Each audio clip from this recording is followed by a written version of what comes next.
Sarah Martinez had always believed that the perfect shot could change everything.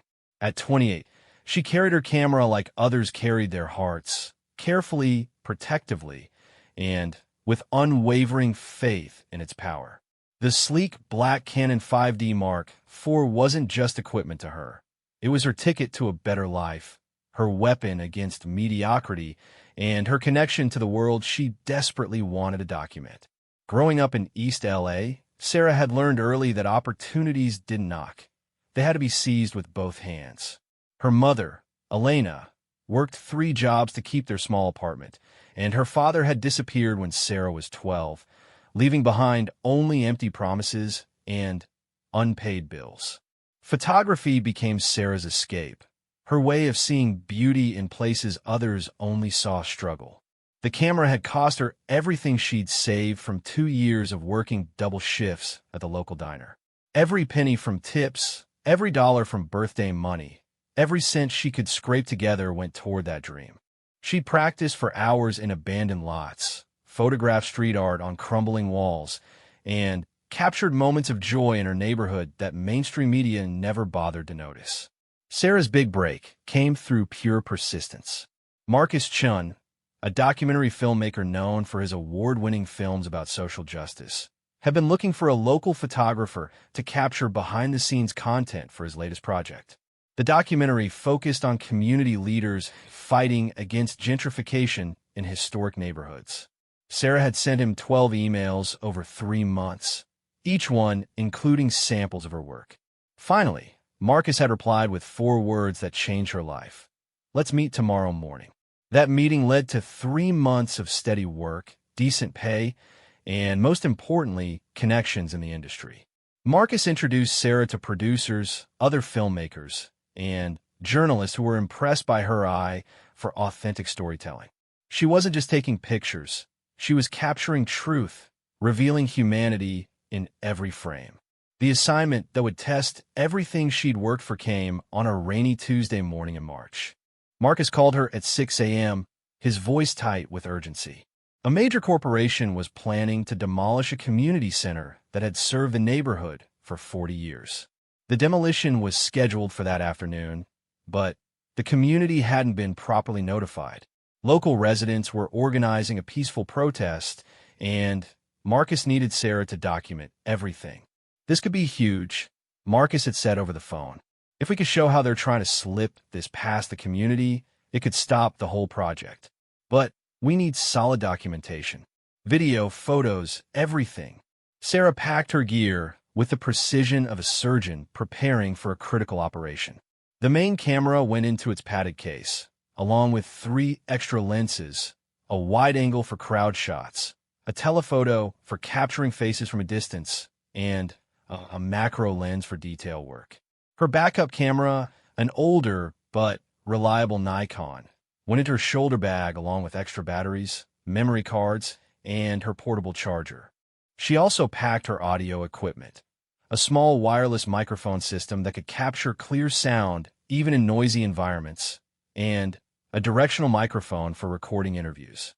Her laptop went into a waterproof sleeve, loaded with editing software and enough storage space to handle hours of footage and thousands of photos. The community center sat on the corner of Maple Street and 3rd Avenue, a modest brick building that had weathered decades of change in the neighborhood. Sarah arrived early, before the protesters gathered, to scout the location and plan her shots. The building looked tired but dignified, its walls covered with murals painted by local children over the years. Mrs. Rodriguez, who had managed the center for 15 years, met Sarah at the front door.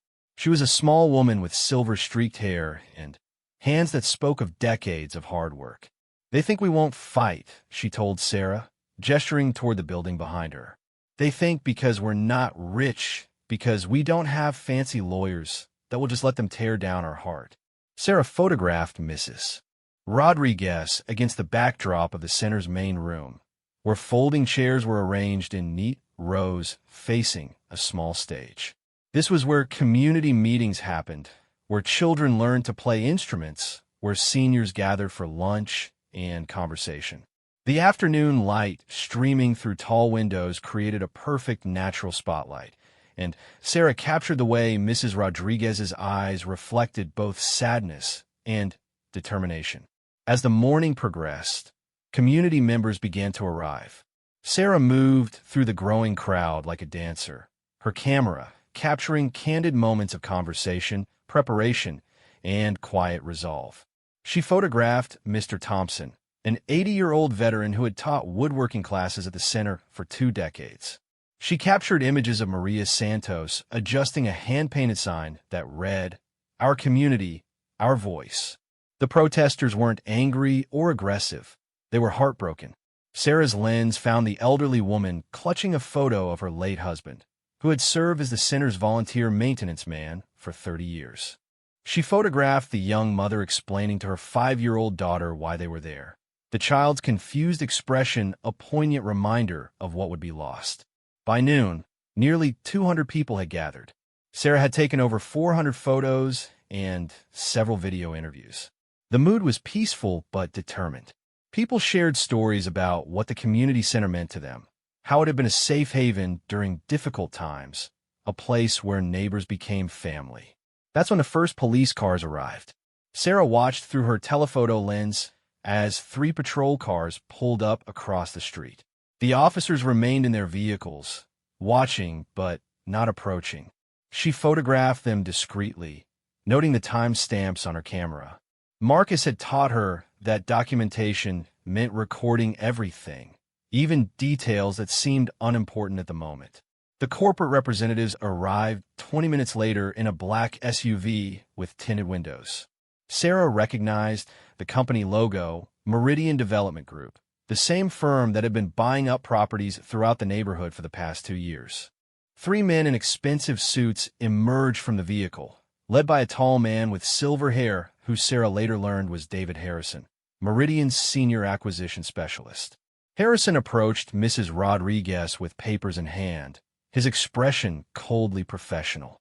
Sarah positioned herself to capture their conversation while staying far enough away to avoid interfering. Through her telephoto lens, she could see Harrison's lips moving, but his tone was clearly dismissive. Mrs. Rodriguez shook her head repeatedly, pointing to the crowd of community members behind her. The conversation lasted less than 5 minutes.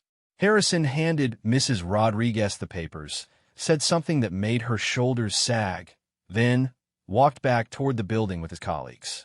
Sarah followed at a distance, her camera ready. That's when Harrison noticed her. "Excuse me," he called out, his voice carrying the authority of someone accustomed to being obeyed. "You're filming on private property." Sarah lowered her camera, but kept recording. "I'm on the public sidewalk," she replied calmly, pointing to the concrete beneath her feet. "I have every right to be here." Harrison's expression hardened. "This entire block is under development. We have security concerns about unauthorized photography." "The community center is still open," Sarah responded, her voice steady despite her racing heart. "These people have every right to peacefully protest, and I have every right to document it." Harrison pulled out his phone and made a call. Sarah couldn't hear the conversation, but she could see him gesturing toward her and the crowd of protesters.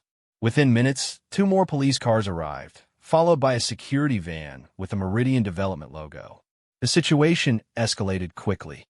A sergeant approached Sarah while she was interviewing Mrs. Rodriguez about the legal documents Harrison had delivered.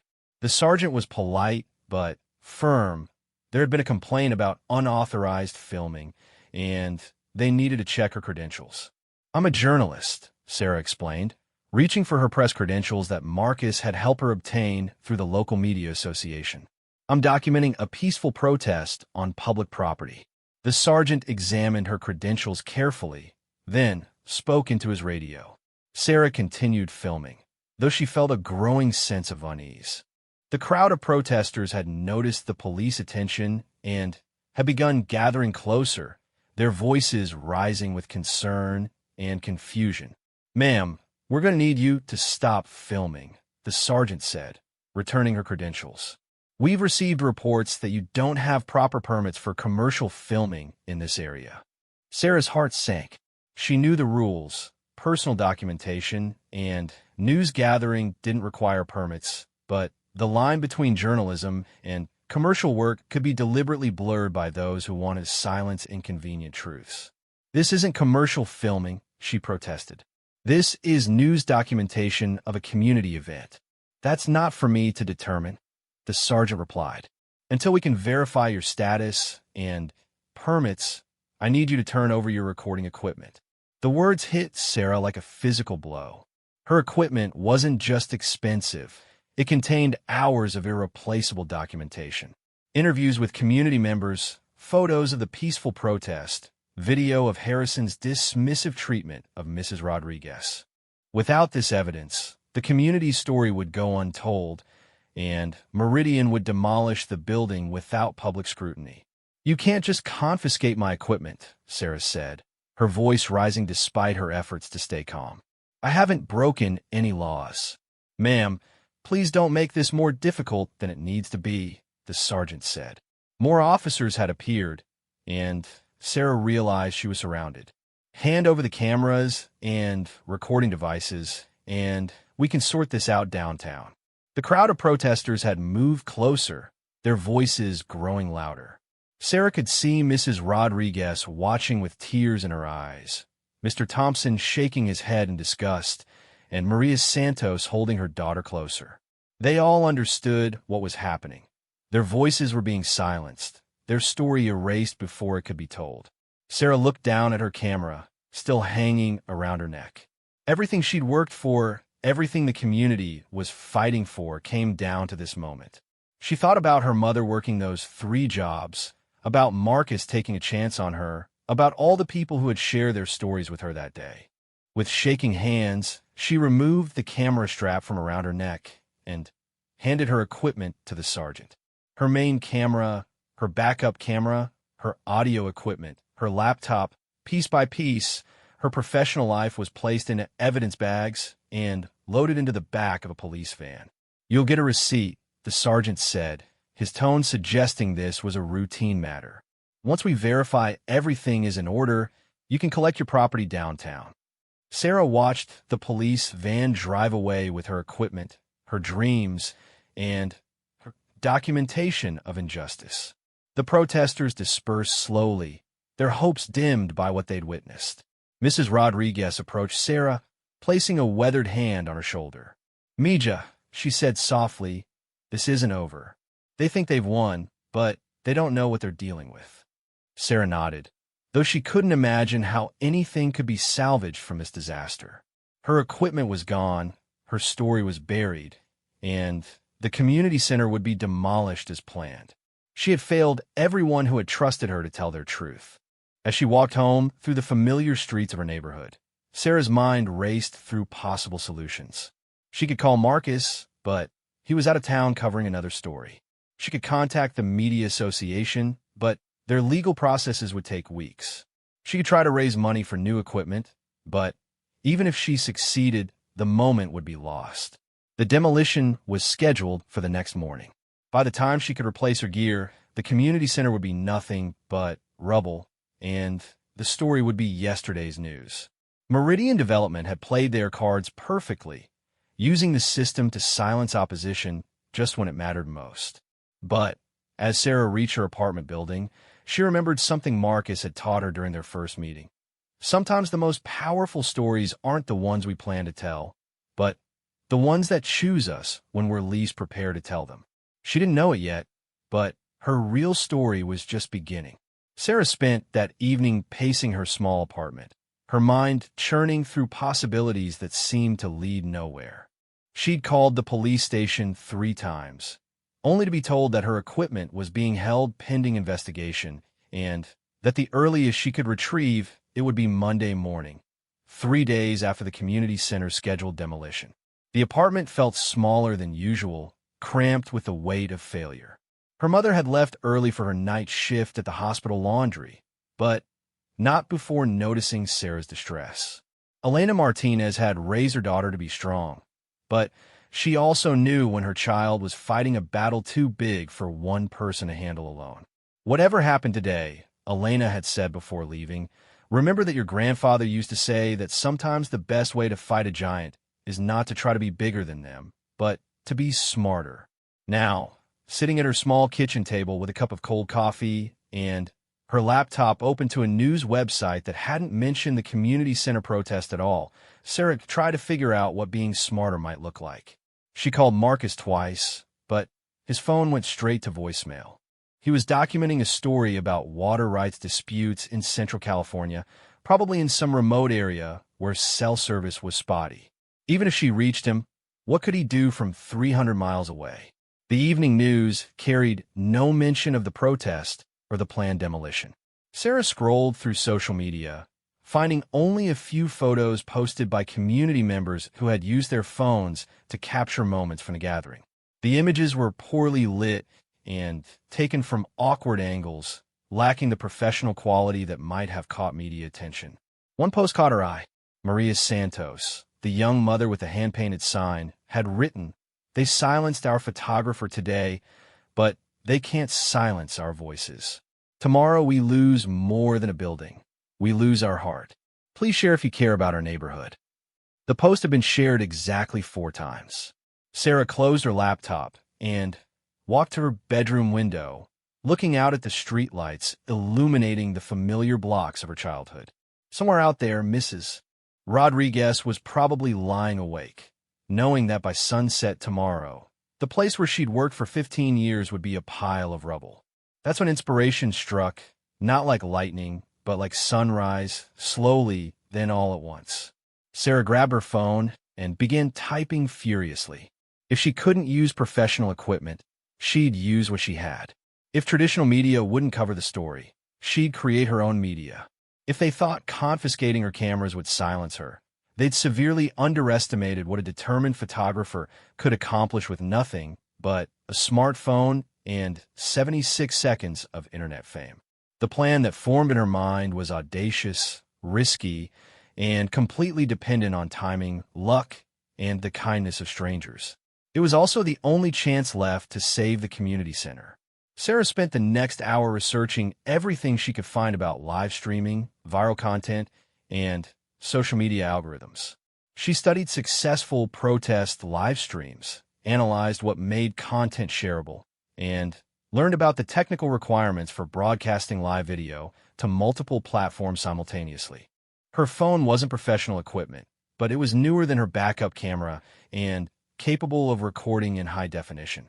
More importantly, it could stream live to social media platforms, reaching potentially thousands of viewers in real time, something her confiscated cameras couldn't do even if she still had them. The key would be creating content so compelling, so authentic, and so emotionally powerful that people couldn't help but share it. Sarah needed to capture not just the demolition, but the human cost of corporate indifference. She needed to make viewers feel personally invested in the fate of people they'd never met. She called Mrs. Rodriguez at 11 p.m., apologizing for the late hour, but explaining her plan. The older woman listened quietly as Sarah outlined her strategy. "Mija," Mrs. Rodriguez said when Sarah finished, "they already took your cameras. What makes you think they won't take your phone too?" "Because," Sarah replied, "I'm not going to give them the chance." The next morning arrived gray and drizzly, the kind of weather that made everything look sadder and more desperate. Sarah arrived at the community center at dawn, 2 hours before the demolition was scheduled to begin.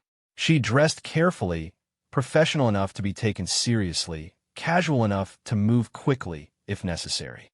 Her phone was fully charged, and she'd downloaded apps that would allow her to stream simultaneously to Facebook, Instagram, Twitter, and TikTok. She'd also created a backup plan. If her primary phone was confiscated, she had an older phone hidden in her backpack, and she'd asked 3 community members to also stream from their devices. Mrs. Rodriguez met her at the center's front door, looking smaller and frilier than she had the day before. "The demolition crew will be here at 8, she said. "The police said they'll clear the area of unauthorized personnel 15 minutes before. Then, we have until 7:45, Sarah replied, checking her phone. "That should be enough time." Word had spread through the neighborhood overnight. By 7 a.m., Nearly 50 people had gathered, fewer than the day before, but more determined.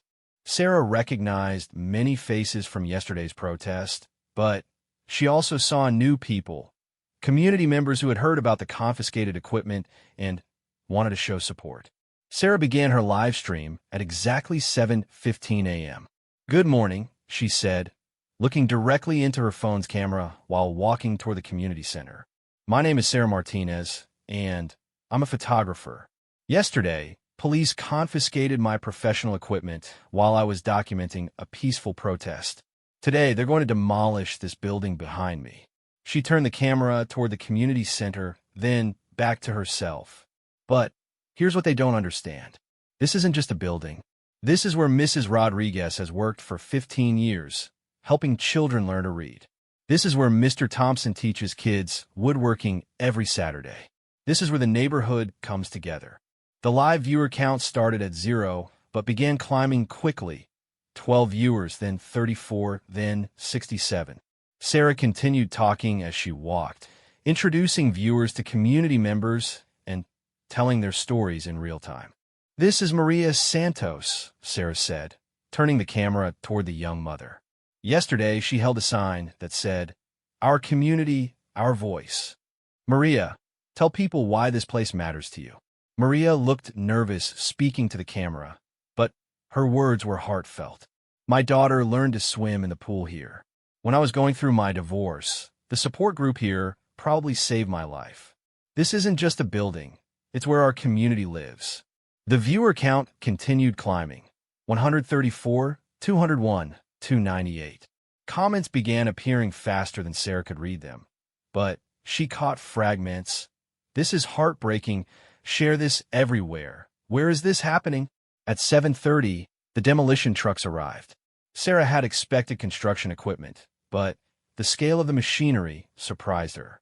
2 massive excavators, a bulldozer, and several trucks carrying debris containers. The machines dwarfed the modest community center, making it look even more vulnerable and defensible. "You're seeing this live," Sarah told her viewers, now numbering over 400. "This is what happens when corporate profits matter more than community needs." She moved closer to the demolition crew, keeping her phone camera focused on the workers as they prepared their equipment. The crew's supervisor, a weathered man in his 50s, noticed her approach. "You need to stay back," he called out. "This is a work zone." "I'm documenting from the public sidewalk," Sarah replied, loud enough for her live stream to capture. "I have every right to be here." The supervisor looked uncomfortable. He pulled out a radio and spoke to someone, probably his company's main office. Sarah kept her camera rolling, narrating for her audience. "The demolition crew is here, but the police haven't arrived yet to clear the area. The community members are gathering around the building's entrance. Mrs. Rodriguez is standing right by the front door." At 7:35, the police arrived. Not just 1 or 2 cars like yesterday, but 6 patrol cars and a supervisor's vehicle. Sarah's heart rate accelerated, but she kept her live stream running. "Police are arriving now," she told her viewers, who now numbered over 800. "Yesterday, they confiscated my professional equipment. Let's see what happens today." Sergeant Williams, the same officer who had taken her equipment yesterday, approached the crowd of protesters. Sarah recognized his posture, polite but firm, the stance of someone following orders he might not personally agree with. "Ladies and gentlemen," Sergeant Williams announced, "we need to clear this area for safety reasons. The demolition is scheduled to begin in 5 minutes." Mrs. Rodriguez stepped forward, holding a folder of papers. "Sergeant, we have questions about the permits for this demolition. Our lawyer is filing an injunction this morning." "Ma'am, I don't have information about legal proceedings," the sergeant replied. "My orders are to clear the area for public safety." Sarah moved closer, keeping her phone camera focused on the conversation while addressing her audience. "Mrs. Rodriguez is trying to explain that they've filed legal papers to stop the demolition, but the police are saying they have to clear the area anyway." The livestream viewer count had passed 1,000. Comments flooded in faster than Sarah could track. "This is insane. Call your local representatives. Don't let them destroy this place." Then Sarah noticed something that changed everything. In the comment stream, she spotted a familiar name. Marcus Chun had joined the live stream. His comment read, "Sarah, this is incredible. I'm driving back from Fresno now. Keep streaming. I'm sharing this with everyone I know." Within minutes of Marcus sharing the stream, the viewer count exploded. 1,200 became 1,800, then 2,300, then 4,000. Other journalists and activists began sharing the live feed. Local politicians started commenting. News organizations sent representatives. But the demolition crew was still preparing to begin. "Folks," Sergeant Williams announced, "I need everyone to move behind the yellow tape. We're starting the clearing process." Sarah faced a critical moment. She could comply, move back behind the tape, and continue live streaming from a distance. Or she could risk everything on one desperate gambit. She chose the gambit. "My name is Sarah Martinez," she said directly to her phone camera, which now had over 5,000 live viewers. "Yesterday, police confiscated my professional equipment to stop me from documenting this story. Today, they want to demolish this community center without proper notice to residents." She began walking toward the building's entrance, where Mrs. Rodriguez stood with tears in her eyes. "I'm going to stand with Mrs. Rodriguez," Sarah announced to her audience. "Not to interfere with police, not to break any laws, but to document what happens when corporate money meets community resistance." Sergeant Williams saw her approaching and held up his hand. "Ma'am, you need to stay behind the tape." "I'm a journalist documenting a matter of public interest," Sarah replied, still streaming live. "I have a right to observe and report." "You need to move back," the sergeant insisted. Sarah stopped walking, but didn't move back. She held her phone steady, keeping the camera focused on Mrs. Rodriguez and the community center entrance. "I'm not interfering with your work, Sergeant. I'm doing mine." The standoff lasted exactly 76 seconds, though it felt like hours. During those 76 seconds, Sarah's live stream viewer count climbed from 5,000 to over 12,000. Hundreds of people were sharing the stream across social media platforms. Local news crews began arriving on scene, having been alerted by the viral live stream. Comments flooded in from around the country. "Don't give up. This is what real journalism looks like. Save the community center." Then, at exactly 7:47 a.m., something unexpected happened. David Harrison, the Meridian Development executive who had dismissed Mrs. Rodriguez the day before, arrived on scene in the same black SUV. But instead of looking confident and in control, he appeared flustered and concerned. Harrison spoke urgently with the demolition supervisor, then approached Sergeant Williams. Sarah couldn't hear the conversation, but she could see Harrison gesturing toward her phone and the growing crowd of reporters who had arrived to cover the live stream that was rapidly becoming a national news story. At 7:48 a.m., Harrison made a phone call that lasted exactly 3 minutes.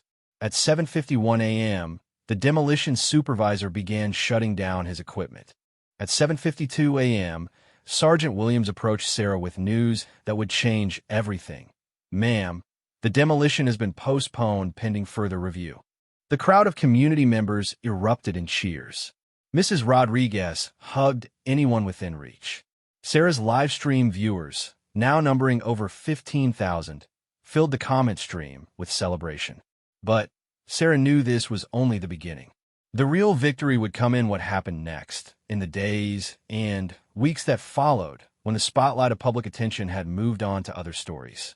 She ended her live stream with a promise to her viewers. "This is just the first chapter. Tomorrow, we start building something even better than what they try to tear down today." As she walked home that morning, Sarah realized that losing her professional equipment had taught her something valuable about the power of storytelling. Sometimes the most important stories aren't told with expensive cameras and perfect lighting.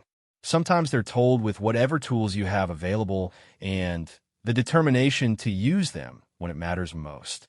The 76 seconds that changed everything happened so fast that Sarah didn't fully understand their impact until hours later, when her phone wouldn't stop ringing and her email inbox crashed from the volume of messages pouring in. The live stream had reached over 18,000 viewers at its peak, with shares spreading across every major social media platform. Video clips of Sarah's confrontation with the police were being reposted faster than anyone could track. Local news stations were running the story on their morning shows, and by noon, national outlets were calling for interviews. But the real change began at Meridian Development Group's corporate headquarters, where David Harrison faced the kind of crisis that no amount of expensive public relations consulting could fix. Sarah learned about the corporate chaos from Marcus, who had arrived back in town just as the demolition was being called off. He'd spent the morning making phone calls to contacts in the industry, piecing together what had happened behind the scenes at Meridian. They panicked. Marcus told Sarah over lunch at the same diner, where she'd worked to save money for her camera equipment. Harrison called his bosses while you were live streaming. By the time your viewer count hit 10,000, they had board members calling the CEO at home. The story Marcus had uncovered was a masterclass in how public attention could force corporate accountability. Meridian Development Group was a publicly traded company with investments from several major pension funds. When footage of Sarah's live stream began circulating, showing police confiscating journalist equipment to facilitate an unpopular demolition, Meridian's stock price started dropping. It wasn't just about your stream, Marcus explained. Once the story went viral, people started digging into Meridian's other projects. Turns out, they've been using similar tactics in 4 other cities. Your live stream became the symbol for everything people hated about corporate gentrification.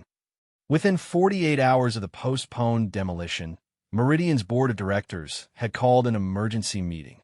The company's stock had dropped 12%, and major investors were demanding answers. The pension funds that held large stakes in Meridian began threatening divestment if the company didn't change its community engagement practices. Sarah's equipment was returned to her the Monday following the demolition standoff, with an apologetic note from the police department explaining that the investigation had found no evidence of permit violations or unauthorized filming. The sergeant who had confiscated her gear personally apologized, admitting that the complaint against her had been filed by Meridian Development and had no legal basis. "We should have verified the complaint more thoroughly," Sergeant Williams told Sarah when she picked up her cameras. "You were doing legitimate journalism, and we interfered with that. I'm sorry." The apology was professional and sincere, but Sarah was more interested in what came next than in what had already happened. The postponed demolition had bought the community time, but time alone wouldn't save the community center permanently. That's where Sarah's 76 seconds of viral fame began paying unexpected dividends. The attention from her live stream had attracted more than just news coverage. It had attracted lawyers, activists, and politicians who saw an opportunity to make a difference. Within a week, 3 different law firms had contacted Mrs. Rodriguez offering pro bono representation in challenging the demolition. A city council member who had remained silent about gentrification suddenly became vocal about protecting community spaces. The mayor, facing re-election in 6 months, announced a new initiative to preserve neighborhood gathering places. But the most significant change came from an unexpected source: crowdfunding. Sarah's live stream had inspired thousands of viewers to donate small amounts of money to support the community center. Within 2 weeks, an online fundraising campaign had raised over $200,000, enough not just to fight the legal battle against Meridian, but to purchase the building outright if necessary. The campaign was organized by viewers of Sarah's stream who had never visited the neighborhood, never met Mrs. Rodriguez, and had no personal connection to the community center. They donated because Sarah's storytelling had helped them understand that this wasn't just about one building in one neighborhood. It was about whether communities could stand up to corporate pressure and win. Sarah documented the entire aftermath with the same intensity she'd brought to the original protest, but now she had professional equipment, legal protection, and an audience eager to follow the story to its conclusion. She photographed Mrs. Rodriguez meeting with lawyers in the community center's main room, the same space where children learned to play instruments and seniors shared meals. She captured images of community members painting over graffiti that had appeared on the building's walls during the uncertain days following the protest. Most importantly, She documented the planning meetings where neighbors began envisioning not just saving the community center, but expanding its programs and services. The viral attention had brought offers of partnership from other organizations, donations of equipment and supplies, and volunteers willing to help with everything from teaching classes to maintaining the building. Marcus helped Sarah turn her documentation into a professional news package that was picked up by national outlets. The story had evolved from a simple preservation effort into a case study of community organizing in the digital age. What you did with that live stream, Marcus told Sarah during one of their editing sessions, was show people how to fight back effectively. You didn't just document the protest. You created a template for grassroots resistance. The template was already being copied in 3 other cities where Meridian Development had similar projects planned. Community groups had started their own live streaming campaigns, using Sarah's strategies to build public support before their protests rather than after. Meridian Development Group, meanwhile, was discovering that ignoring communities was no longer a viable business strategy. The company's stock price had partially recovered, but only after they announced a new community engagement policy requiring genuine consultation with neighborhood residents before beginning any development projects.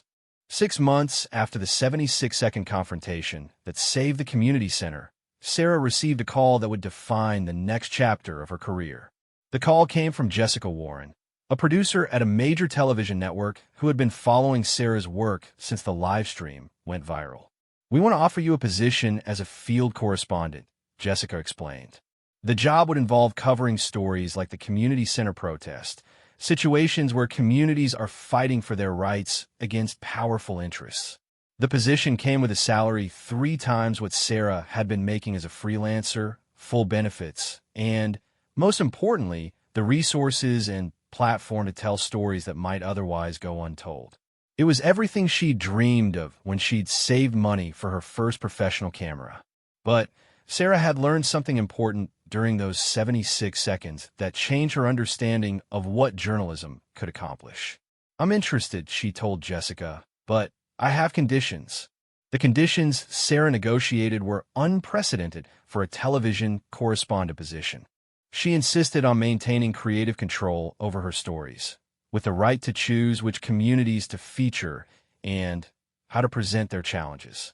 She required the network to establish a fund for supporting community organizations featured in her reports. Most importantly, she demanded that any profits from stories about community struggles be shared with the communities themselves. "You're asking us to reinvent how we approach journalism," Jessica had said during their final negotiation meeting. "No, sarari plaith. I'm asking you to remember why journalism matters in the first place." The network agreed to her conditions, recognizing that Sarah brought more than just storytelling skills to the position. She brought authenticity and community trust that couldn't be manufactured or faked. On the 1-year anniversary of the community center protest, Sarah returned to Maple Street and 3rd Avenue for a celebration that drew over 500 people from throughout the city. The building that had almost been demolished was now busier than ever, hosting expanded programs and serving as a model for community organizing. Mrs. Rodriguez, who had been promoted to Regional Community Development Coordinator for a coalition of neighborhood centers, introduced Sarah to the crowd as the young woman who showed us how to turn our phones into weapons of truth. Standing in front of the community center with her professional camera around her neck and her phone in her pocket, Sarah reflected on the journey that had brought her to this moment. The equipment that had been confiscated a year earlier had been important, but the real tools of her trade were courage, persistence, and the ability to help others see their own power. During the celebration, Sarah live-streamed again, this time to an audience that included many of the same viewers who had watched her confrontation with police a year earlier. The stream reached over 25,000 viewers, with comments pouring in from people who had been inspired to start their own community organizing efforts. "A year ago," Sarah told her audience, "I thought they had taken away my ability to tell stories when they confiscated my equipment. What I learned is that the most powerful stories don't come from having the best cameras or the most expensive gear. They come from having the courage to stand up when it matters and the wisdom to know that your voice is the most important tool you'll ever carry. The celebration continued late into the evening, but Sarah left early to prepare for her next assignment. Tomorrow, she would travel to Detroit to document a community fighting against water shutoffs. Next week, she would cover Indigenous activists protecting sacred land from pipeline development. The month after that would bring stories about immigrants building mutual aid networks and seniors organizing against housing discrimination.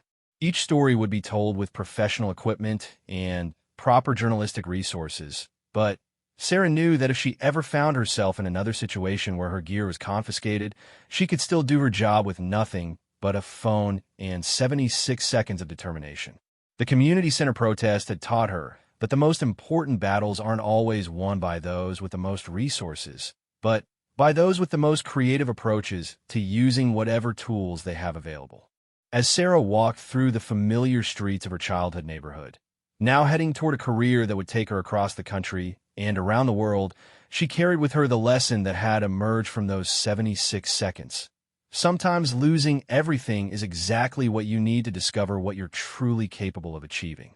The story that began with confiscated equipment and a postponed demolition had become a career built on the principle that journalism's highest purpose isn't just to inform, but to empower communities to tell their own stories and fight their own battles. And it all started with 76 seconds when Sarah Martinez decided that having her equipment taken away wouldn't stop her from doing the job she was born to do.